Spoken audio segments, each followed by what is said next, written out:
The richest man in the Roman Republic in 60 BC was Marcus Licinius Crassus. His fortune was over 200 million sestertius. The Roman historian Plutarch says that this amount corresponds to 229 tons of gold. With a simple calculation, Crassus' fortune today amounts to around $14 billion. But being rich was not enough to gain fame and glory in Rome. It was necessary to win victories on the battlefield. Crassus was prepared to spend his fortune on this cause, but against him was one of the most powerful generals in Roman history, Gnaeus, Pompeius, Magnus, Pompey the Great.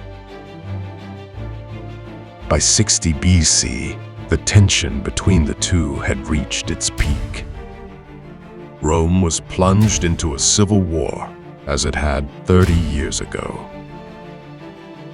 It was only a matter of time before the conflict broke out. But a rising Roman soldier averted potential conflict by offering the two rivals a deal. This young Roman soldier was Gaius Julius Caesar, one of the most famous figures in history. During one of the most turbulent times in history, Crassus sat at the same table with two of the most powerful figures in Roman history. He owed this position not so much to his military achievements as to his magnificent lifetime wealth. So, how did Crassus acquire this wealth? To find the answer to this question, we need to go to 115 BC, the heart of the Roman Republic. That is, the city of Rome.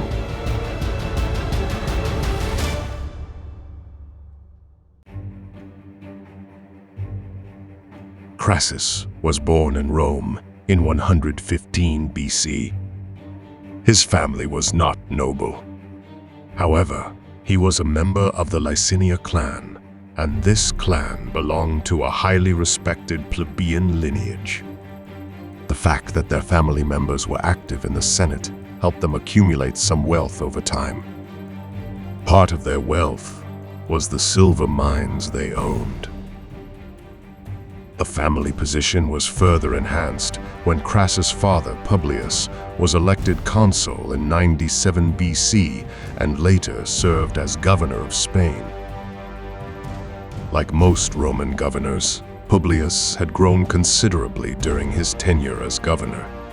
However, being of plebeian lineage, they did not have as much wealth as the privileged, wealthy class. But the social and political disintegration of Rome would play an important role in adding wealth to Crassus's fortune. By 91 BC, Rome entered a turbulent period. Some cities in Italy, allies of Rome, declared that they wanted to become Roman citizens, not only for status and influence, but also for the right to vote in Roman elections. They had shown loyalty to Rome for over 2 centuries, and they wanted to get paid for it. However, the Romans vehemently opposed the Italians' demands and refused to grant them citizenship. Revolts by the Italian allies against Roman rule eventually led to the outbreak of a devastating war. Commanded by 2 Roman consuls in 90 BC, the army launched attacks against the allies in the north and south. Publius Rutilius Lupus was appointed as consul in the north and Lucius Julius Caesar in the south. Publius was mentored by Gaius Marius and Pompeius Strabo. The mentorship of Lucius Julius Caesar belonged to Cornelius Sulla and Titus Didius. These 2 figures in particular came to the foray in winning the war, Gaius Marius and Lucius Cornelius Sulla. Growing up in Rome always brought with it ambition. It was like this again. And at last, Marius and Sulla came face to face. In 87 BC, Sulla left Rome to organize an expedition against King Mithridates IV of Pontus. Taking advantage of this situation, Marius took control of the capital. His target was his opponent's supporters. He began persecuting his supporters of Sulla who did not support him. Crassus' father and brother died as a result of these persecutions, fueled by Marius's anger. Crassus, on the other hand, somehow managed to escape from Rome and arrived in Spain in 85 BC. This tragic event created a perfect turning point in the life of Crassus. Considering that his father had previously served as governor of Spain, it was no accident that Crassus chose Spain to escape. In Spain, there were estates and mines that he inherited from his family. Thanks to these, he would soon gain strength and begin to rebuild his political career. When Marius died in 86 BC, the balance of power in Rome suddenly changed. Sulla once again had an opportunity to seize the capital, and the experienced general did not want to miss this opportunity. He took action to redominate Rome. His greatest ally in this war was Crassus, who continued his activities in Spain. Using his wealth and family relationships, Crassus had created a private army for Sulla in the Iberian Peninsula. This alliance with Sulla would create a tremendous environment for Crassus to grow his wealth. In 82 BC, Sulla achieved his desired victory and captured Rome. All that remained was to take revenge on those who sided with his opponent. Anyone who was a supporter of Marius was considered a traitor and executed. Burning with vengeance, Sulla could not stop. However, the incessant executions began to disturb the supporters of Sulla after a while. When this situation reacted, a list of death row prisoners was prepared, and the assets of everyone whose names were on the list were confiscated. Later, these goods began to be sold at a cheap price by auction. High-value properties and plots found buyers for almost half the price. Those who benefited most from this application were the relatives and favorites of Sulla. Crassus was one of them because he had played a part in the victory. While Sulla, who seized power in Rome, was busy eliminating his rivals, Crassus began to buy the properties of these rivals at no cost. These buildings, which he bought, were built after the Civil War in 91 BC to find a solution to the influx of immigrants to Rome. These buildings were called insula. The main material of these structures was stone. Because they were unstable, they were in danger of collapsing over time. For this reason, a second layer of wood was often added to the insula. But this created another danger for the insula: fires. Fires were very common in Rome. However, the city did not have an organized system to respond to these fires. This situation, so to speak, played into the hands of Crassus. When Crassus saw a burning building, he would go to the owner and buy the building from him. He then ordered the slaves under his command to extinguish the fire. In this way, he added wealth to his wealth, and soon acquired many properties. All that remained was to make a profit by renting these buildings to the needy. But wealthy and powerful landowners like Crassus did not have time to collect rent from so many tenants. They needed to focus on their political careers, and keeping track of their income from their estates was time-consuming. So they needed someone who could collect the rent and take care of the damaged buildings. Two methods have been developed for this. The first method saw estates managed by slaves. In Rome, slaves had a strong bond with their masters. Some landowners delegated management responsibility of their property to a trusted slave. This method applied was profitable for the property owners, because the slaves transferred all the profits from the property to the owner. However, this method also brought some difficulties. It was difficult for landlords to find reliable slaves they could commission for their properties. In addition, although the slaves were assigned to the property administration, all the expenses related to the maintenance of the property were borne by the landlord. Therefore, this application was a method that Crassus did not prefer. The buildings he bought included the properties of Sulla's wealthy rivals. Besides damaged buildings, he also owned quality properties. During this time, he bought slaves of nearly 500 architects and builders. He repaired damaged buildings thanks to these slaves.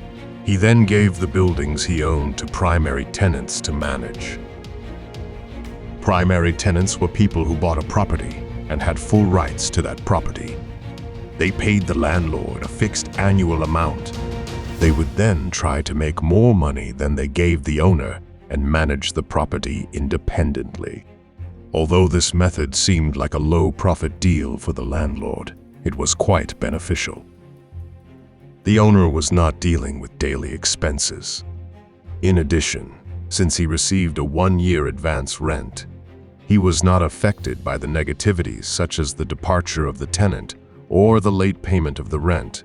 Besides, it was impossible for Crassus to directly control all the properties he owned. The primary tenants were a great help to Crassus in this respect. Besides making wealth by renting properties, Crassus also made money using slaves. Slaves, which became the lifeblood of the Roman Republic, were far more valuable than mines and land.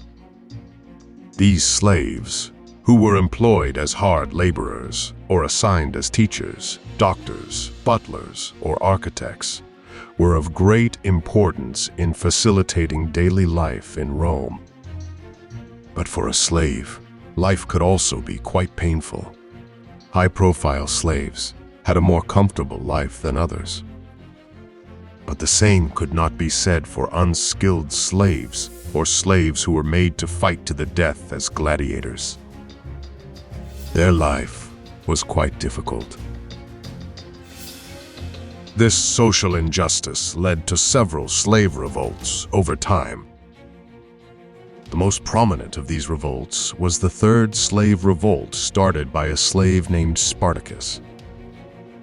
Spartacus was an ancient gladiator. In 73 BC, he launched a major slave revolt against the Roman Republic. The number of those gathered around him soon reached between 70,000 and 120,000.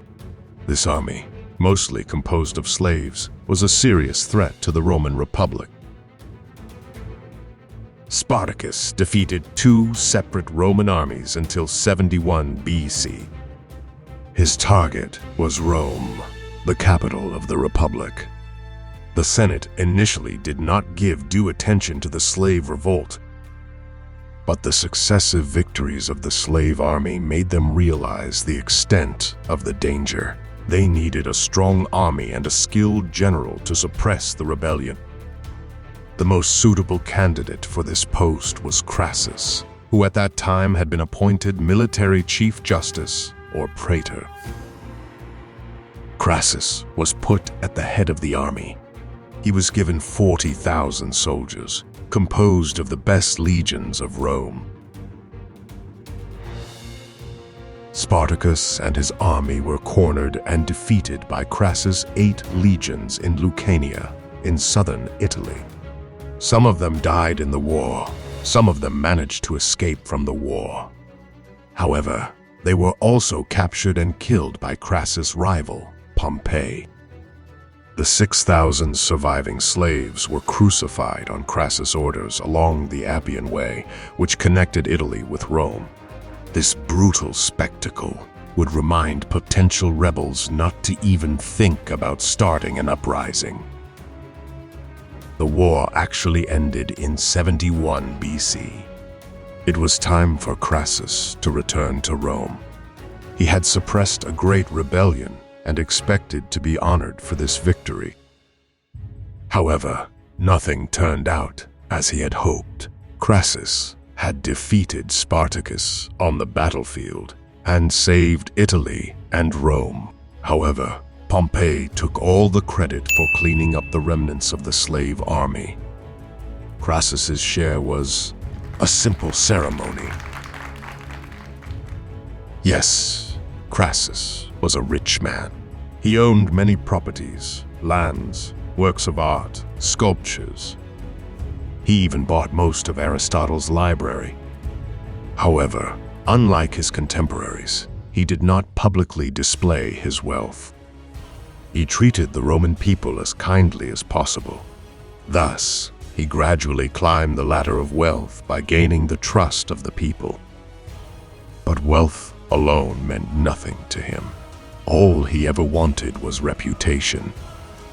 And only a military victory could provide that reputation. But now that he was a party to Pompey's victory, moreover, that he had taken all the credit, Crassus' plan had been turned upside down. However, Rome's political structure brought with it some unexpected alliances as well as deadly hostilities. The rich used to take powerful people under their protection in order to reach the top of the hierarchical structure and maintain their status there. Raising their position by supporting promising names was a frequently preferred method for political figures, because the person he supported would be more than rewarded for the favors done to him. At this point, Crassus took a historical step by using this method to increase his reputation in the eyes of the public. He had discovered a soldier who stood out for his intelligence and talent: Gaius Julius Caesar. To be honest, this alliance worked for Caesar as well. He had spent large sums of money building his military career and was eventually swimming in debt. Crassus paid all these debts of Caesar and took the young man under his protection. Thus, the foundation of the alliance that would last for many years was laid. Joining forces with Caesar, Crassus was very uncomfortable with Pompey, with whom he had to share his victory. The rivalry between them continued unabated. But despite this intransigence, the duo were elected consuls in 70 BC. According to the historian Plutarch, Pompey was first seen fit to represent the consulship. Crassus had asked Pompey for help in electing himself consul at that time. This situation suited Pompey. If Crassus rose thanks to him, he would feel indebted to Pompey. In this respect, it would be an extremely profitable deal for Pompey to accept Crassus's request. Thus, two great statesmen who hated each other surprisingly met on common ground. Roman politics would now be shaped by Crassus and Pompey. Crassus had an opportunity to increase his wealth and influence. They teamed up with Pompey and overruled the constitution that had been enacted by Sulla years earlier. Thus, Crassus and Pompey took possession of the political structure of Rome. However, the rivalry between these two continued despite their political togetherness. Crassus had finally achieved the status he wanted, but he was not very successful in passing his word to the Senate. His reforms were rejected by the Senate. Worse still, his rival Pompey was crowned with military accolades day after day, while he himself suffered political defeats. But the breakdown of this alliance could endanger the future of the Roman Republic. Crassus was wealthy and financially supporting Rome was crucial. Pompey's military victories were incessant. If this alliance were broken, both would withdraw their resources. Gaius Julius Caesar, one of Crassus' biggest supporters, would be the one to stop this strife. Caesar helped to form a new alliance by reining in the greed and jealousy between the two. Combined with Caesar's talent, Crassus' financial support, and Pompey's military might, a powerful alliance was formed where they could take control of the state. This alliance went down in Roman history as the First Triumvirate. 3 members of the triumvirate assumed the administration of 3 separate regions. Gaul was given to Caesar, and Spain was given to Pompey. Crassus, on the other hand, was placed in the most prestigious area of all, Syria, east of Rome. From the Roman point of view, the east was more developed than the western province. The important points in the region were connected to each other by a wide highway. It was very rich in resources. This whetted the appetite of potential enemies of Rome. Therefore, the region was in danger of possible attacks. Crassus' first year in Syria was very lucrative. The resources in the region were at his fingertips, and the wealth he already had was growing exponentially. His victories were no longer overshadowed by Pompey. His military successes had given Crassus courage. In 53 BC, he crossed the Euphrates with his legions and entered the territory of the Parthian kingdom in present-day Iran. Parthia had rich lands, and this triggered Crassus' ambition. He also wanted to achieve the military status of Pompey and Caesar. A victory over the Parthians would mark a turning point in Crassus' military career. But to do all this, he needed support. He sought help from Magnus, the ruler of Osroene, who had previously provided military support to Pompey. Magnus received money from Parthia regularly, and this attack meant cutting off Magnus' money supply. For this reason, he suggested to Crassus that the Parthian kingdom had a weak and irregular army and suggested that he immediately attacked. Crassus was unaware of the trap he had fallen into. Under the direction of Magnus, he found himself and his army in a desolate and arid desert. At the Battle of Carrhae in 53 BC, the Parthian army caught the Roman legions by surprise, although their numbers were less.